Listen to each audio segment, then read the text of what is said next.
So how we work, like we put this so-called waste in it goes into the plants, and it breaks down and gives a manure and gives most amazing fruits here. So we don't have to do too much. So basically, when we think in terms of management that we have to do everything, instead of doing, we create systems where every part does their role. So if you have a team member who brings up tensions, uh, you know, that's an asset, because a lot of times the team members are there who say, who cares about it? Yeah, I should have bring up a tension, and when I bring up a tension, nobody listens to me. But if you have a solid system of processing tensions, then that's a feedback mechanism. So you set up a feedback loop where every part is doing their work. So when the compost, this waste kitchen peels, they go there, they break down, and then they contribute, and the earthworms contribute, and the insects contribute, and everybody is doing their part, and then the whole system works. So when you want to set up a self-managed organization, you have to see that you are creating a system where each part operates in their autonomy and also interdependence.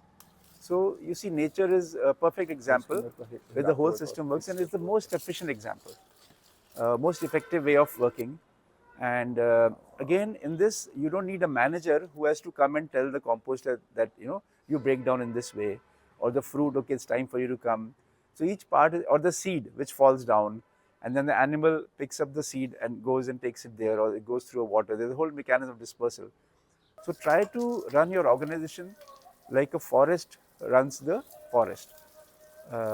So like how the forest is self-managed.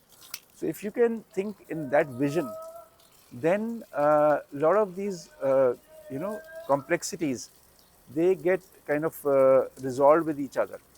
So you set up so you can have an organization which is super complex, but if you have this principle of autonomy where and self-management, where each person has a role and they have some authority, and they also work interdependently with other people. But the most important part is that you have to really see tensions as a beautiful thing. So when somebody comes to you with a tension, as a business owner or a founder, you have to be really in open arms to receive those tensions and help that person find a way. And you can even help them by saying that, giving them a solution. But you can even ask them, so how do you want to solve it? Or if there's a problem in the seat, how would you want this to be solved? So you can ask them. They may say okay, solve it as an operational level.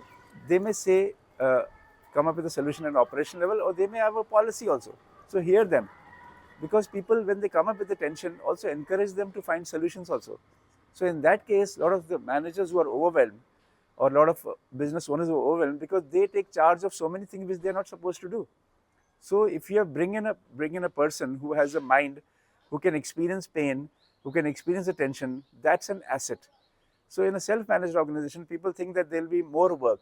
Actually, if you really allow to distribute the authority and have a process of resolving or processing tensions, which is very robust, and everybody is feeling safe to bring those tensions, then it can become a self-managed, and you can run the organization with ease, and you don't have to be overwhelmed.